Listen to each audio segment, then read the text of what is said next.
is here for you. It helps you in all you do. It helps you know you do. So tune in and now enjoy the fun. It's time for English, everyone. Studio Classroom is on the air. You can watch it everywhere. English is the way to go. So join us now, enjoy the show.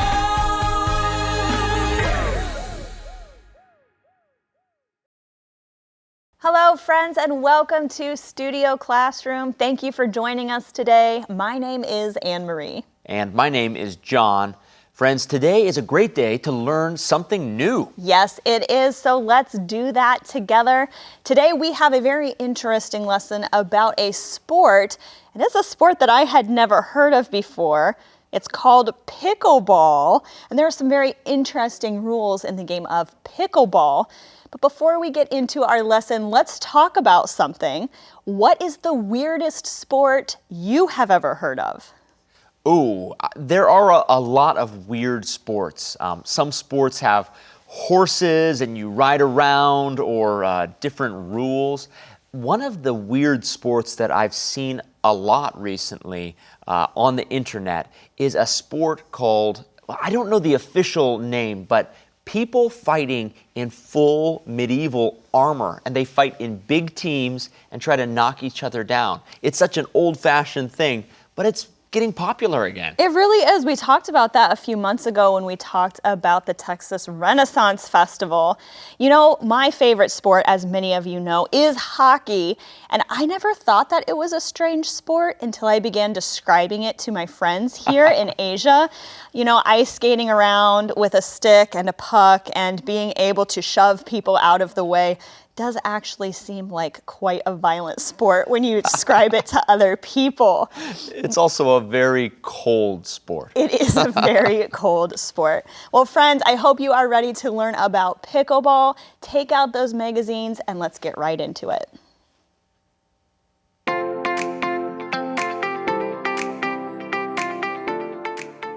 Pickleball, a game with a funny name, has become an international favorite.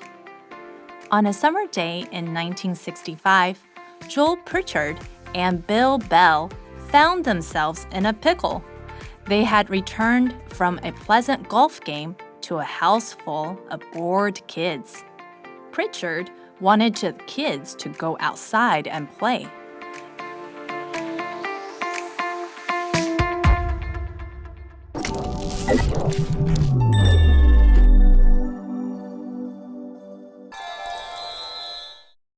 Hello everyone, welcome to Language Lab. I'm Jack.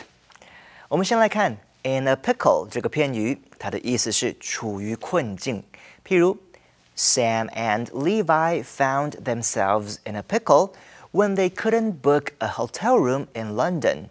Sam 和 Levi 在伦敦订不到酒店房间时，顿时陷入了困境。或者是 When Ethan's car stopped on the deserted road, Ethan told his friends that they were in a pretty pickle because the car was out of gas. Ethan 的车在荒郊野外抛锚时，他告诉朋友们麻烦大了，因为车子没油了。再举个例句 The manager found herself in a pickle when her assistant, who managed all of the appointments, called in sick. 当负责安排所有会议的助理请病假时，这位经理发现他有麻烦了。Thank you so much, Jack. Let's begin learning about pickleball, friends. We read a game with a funny name has become an international favorite. Now, in this article at the beginning, we find out that there were two friends here, and they were in a pickle, as you heard in the language lab. They had returned from a pleasant golf game to a house full of bored kids. Now, before we move on, we want to talk about that word pleasant for a moment. Pleasant is a nice word. It literally means nice and fun. You could say, we had a pleasant meal together, or you could describe someone as pleasant. If they're kind and fun to be around, you could say, oh, they have a pleasant personality, right? Yeah, you could also have a pleasant chat with somebody. And the idea there is that you didn't really argue or discuss things that weren't very nice to talk about. Your chat was very friendly and light. That's how you would describe a pleasant chat. Well, we see something else here in this sentence, and that is the word bored. Now, friends, you know you have to be really careful when you're talking about being bored, because if you say I'm bored or I'm boring, those have two different meanings. That's right. Okay, so first of all, if you say I'm bored, it means you feel like you would rather be doing something else. A lot of times when we're kids, we say I'm bored, right? But being boring means that your personality is not interesting. So you might say that someone or something is boring. Some people think that the opera is boring. I don't, but a lot of people do. Yeah, that's a good point. All right, well, there's something else we want to look at in this section. Our next sentence says, Pritchard wanted the kids to go outside and play. Now, this is a very cultural thing here, friends, that we wanted to discuss with you. Because in the United States, a lot of people have yards. They have place, even if they live in a small home, they have a place in the front of their house or the back of their house that's covered in grass, and maybe you have a swing or a slide there, and your kids can literally just go outside and play by themselves. Usually you can see your kids from your kitchen window or from the front window, and you don't really have to worry about them being safe. You don't have to worry about them seeing any other people out there because it's at your own home. But here in Asia, it can be a little bit different. Especially in the city, it's difficult. You can't always just tell your kids, go outside and play. You have to be more intentional about going to a park. Outside and inside, as you know, are opposites. So a lot of the times, kids play inside these days. Yeah, that's true. And the idea here in our article is that because the kids were bored and they had nothing to do, Pritchard just wanted them to go out and play. Go find something to do outside. All right, well, we will talk more about the origins of pickleball in a moment. Right now, let's go to today's Info Cloud.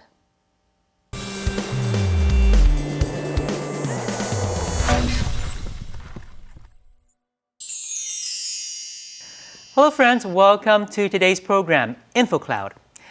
Oh no, Zach, I seem to be in a pickle. You're in a what, Rex? A pickle. No, Rex, you're inside the studio. No. Today's phrase is to be in a pickle, and it means to be in a difficult situation. Ah, I see. So, what's your pickle? Well, I really want to learn new English phrases, but I just don't have enough time to study. That does sound like you're in a pickle. Wait, I have a solution. What is it, Zach? Please help me. Just watch InfoCloud, where you can learn new English expressions and how to use them in everyday English. Now, that's a great idea, Zach. How about you, friends? Have you ever found yourself in a similar pickle before? It's easy to feel like you don't have enough time to study a new language. It's a common pickle to get into. Just remember, InfoCloud is here to help. So don't sweat it and keep joining us for all of your English idioms and expressions here on InfoCloud. 当我们陷入一种困难的处境的时候，你可以用今天分享的用语来形容，那就是 in a pickle。Pickle 就是腌制品，像是泡菜、酱瓜都算是 pickle。有时候腌的味道太酸，很多人没有办法接受这个味道，因此 in a pickle 就有碰到麻烦的含义。Tony is in a pickle because he lost his phone. Tony 麻烦了，因为他手机不见了。Pickle 代表一个困难的情况，可以是任何事情。没有时间练习英文，也可能是你的 pickle。这就是今天的 InfoCloud， 我们下次云端见。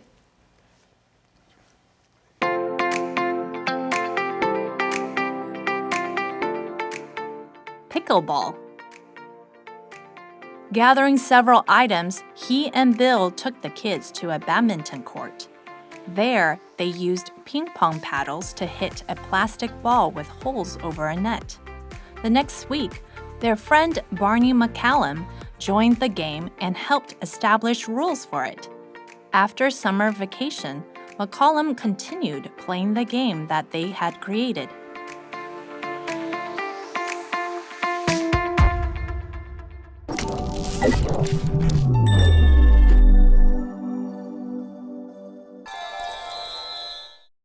好的，接下来来看 establish 这个动词，它的意思是建立或使被接受。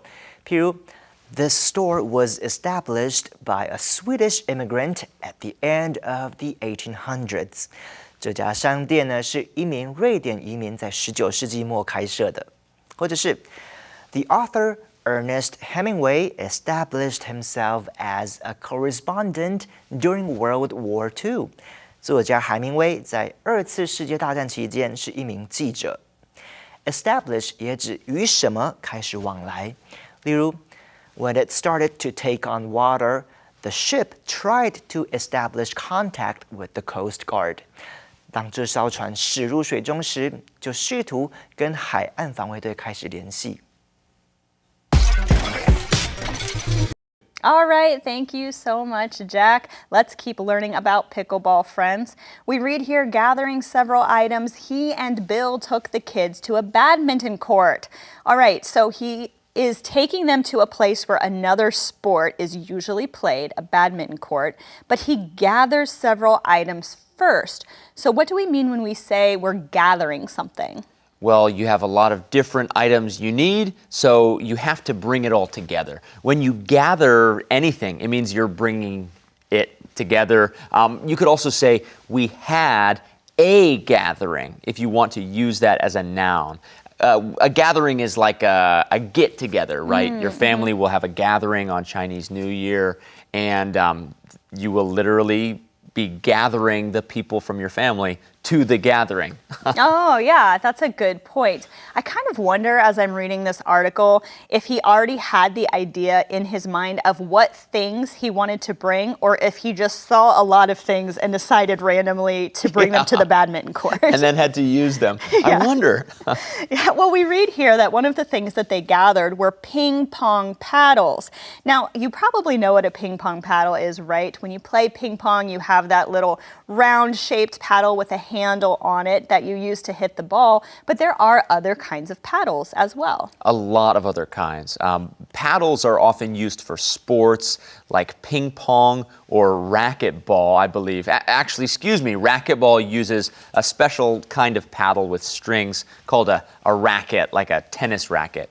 But I think of paddles when I think of canoeing or rowing a boat. A paddle for a canoe is shaped kind of like a ping pong paddle, but it's much bigger. Yeah, that's right. Well, we see here they were hitting plastic balls with holes over a net. So then we pass a little bit of time here, and the next week their friend Barney McCallum joined the game and helped establish rules for it. All right, well, if you are joining a game, the idea here is that Barney didn't make the game, he didn't decide to play the game, he came on later. That's right. You can kind of use this phrase to describe either a small game. You could say, we were playing soccer and our friend joined the game. But some games run for a long time. So you could describe a whole year of pickleball and say, oh, they joined the game if there's an ongoing game. That's right. And you could also just say joined in as well. You don't necessarily have to say the game at the end of that phrase. Yeah. All right, well, we have more to learn in a moment, right after this.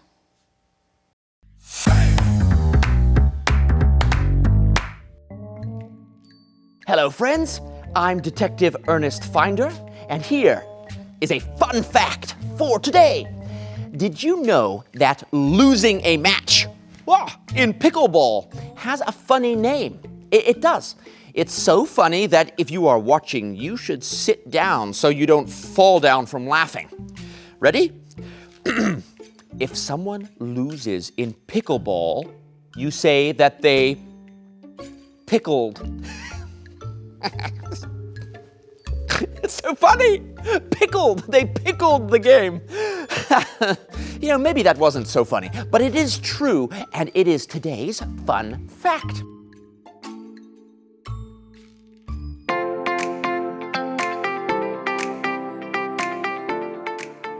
Pickleball. Out of curiosity, neighbors came over to watch and give it a try. The crazy game came to be known as pickleball. At first, pickleball was played primarily in the Seattle area, but nearly 3 decades later, it was being played in all 50 US states. Today, pickleball is one of the world's fastest growing sports.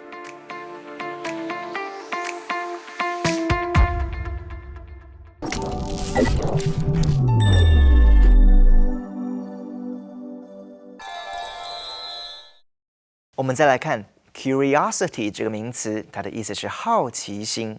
譬如 out of curiosity, everyone at the party tried the strange-looking food. 出于好奇，派对上的每一个人都尝了这个长相奇怪的食物。或者是 Julia's curiosity about what the people next door were up to got her into a lot of trouble. Julia 对隔壁邻居的动静感到好奇，让她因此惹了不少麻烦。再举一个例句 ：Never discourage curiosity on the part of children because it is how they learn. 千万别遏制孩子的好奇心，因为这是他们学习的方式。最后来看 decade 这个名词，意思是10年或年代。譬如 It took Mr. Gibson a decade to establish his business here. Gibson 先生花了10年时间在这里建立他的事业。或者是 Blanche hadn't seen her classmates in 3 decades, so she decided to attend her class reunion. Blanche 已经30年没见到她的同学了，所以决定要去参加同学会。再看一个例句 The 60s was a decade of huge changes in American society. 60年代是美国社会发生巨大变化的10年。Thank you, Jack. All right, well, we find out that McCollum was playing the game that they had created even after summer vacation, and eventually the neighbors came over to watch. They didn't just watch, though. They decided to give it a try. What does it mean if you give something a try, John? Well, it means you do something. It's an interesting use of the word give. What are you giving, right? But when you give it a try, it means you make an attempt. So an example would be, I had never cooked eggs before, but I gave it a try. Yeah, and it doesn't necessarily mean that you're successful. Right. It just means that you're trying something for the first time. Yeah. And often we use this with new experiences. For example, I've never skydived before, but I hope someday to give it a try. You know, I gave skydiving a try one time. Oh, you did? Did you like it? I survived, so yeah. I guess you could say it was successful then. Yeah. Well, friends, we also read that at first pickleball was played primarily in the Seattle area. You can probably recognize that phrase, at first, as meaning it started this way, at first it was this way, and then later there was a change. So what's another sentence where you could use at first? Well, I usually like to think of at first as meaning in the beginning. So at first I was nervous at the party, but after I saw my friends, I felt a lot more comfortable. In the beginning, I was nervous at the party, but after I saw my friends, I felt more comfortable. We also see the word primarily here in this sentence, and I like to think of the word primarily as meaning mainly. Yes, so it's different from at first, which is about time. Primarily is a good one when you're describing who does something the most. You could say, Bob primarily did the work for the group, and Susie did less. So primarily means doing the most, and so we learned that pickleball was played primarily in the Seattle area. That means in Seattle, that's where pickleball was focused. I primarily buy my coffee from the store rather than making it at home. That's just a way of saying that is what I do the most. Well, we read here nearly 3 decades later, it was being played in all 50 U.S. states. Okay, so we find out that pickleball, this was beginning to be played, as our article said, back in 1965, and now it is being played in all 50 states, and it's one of the world's fastest growing sports. This is really surprising to me. Yeah, well, it's a hybrid sport. We learned about hybrid laundromats this month, but it is popular and it's actually easier than other sports for new players. Maybe that's what makes it so popular. Well, friends, right now it is time for our All About conversation. You have a page in the front of your magazine, so go ahead and find that and follow along with the conversation.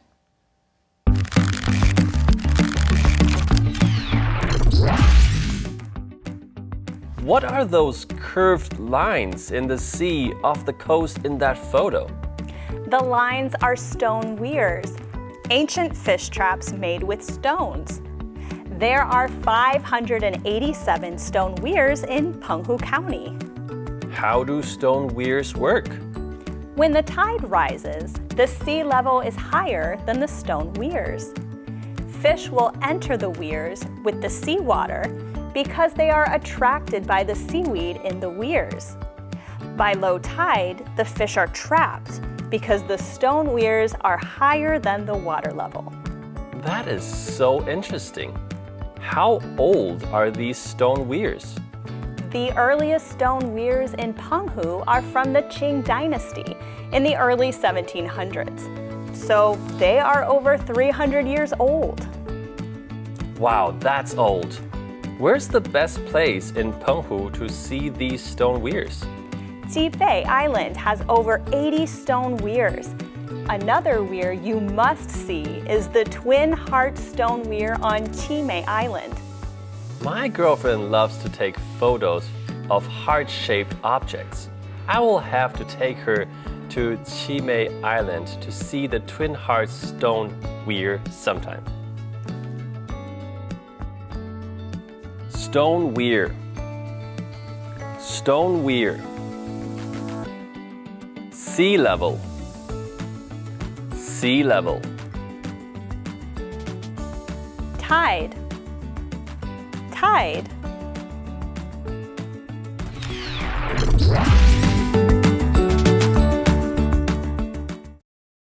Well, I, for one, have really enjoyed learning about the origins of pickleball.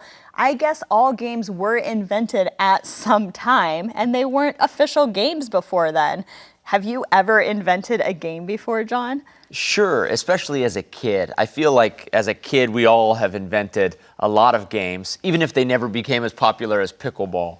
A friend and I once had a game called 1 Minute Adventure. 1 Minute Adventure, that sounds like fun. It was a lot of fun, so here's how it worked. At any time during the day, one of us could yell, 1 minute adventure! And then both of us had to run and find some sort of an adventure that took 60 seconds. So you might, if it was snowing outside, I remember one of the most memorable 1 minute adventures was when one of us yelled, 1 minute adventure! And we weren't wearing shoes, so we ran out in the snow for a minute. That sounds so cold. It was very cold, but I'm still alive. Okay.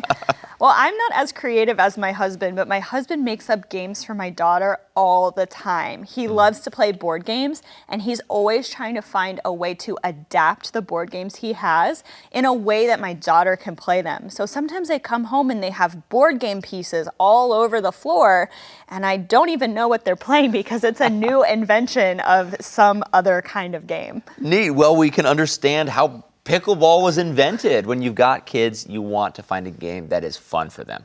Yeah, that is totally right. Do you have kids who like to play games, friends? Are you good at being creative? You should maybe invent a game of your own. That's a great thing to talk about in English. And we have more to learn when it comes to pickleball, so make sure that you come back tomorrow for the second half of our article. We'll see you then right here on Studio Classroom. I am so proud to have you in my life, a good friend laugh. last a lifetime.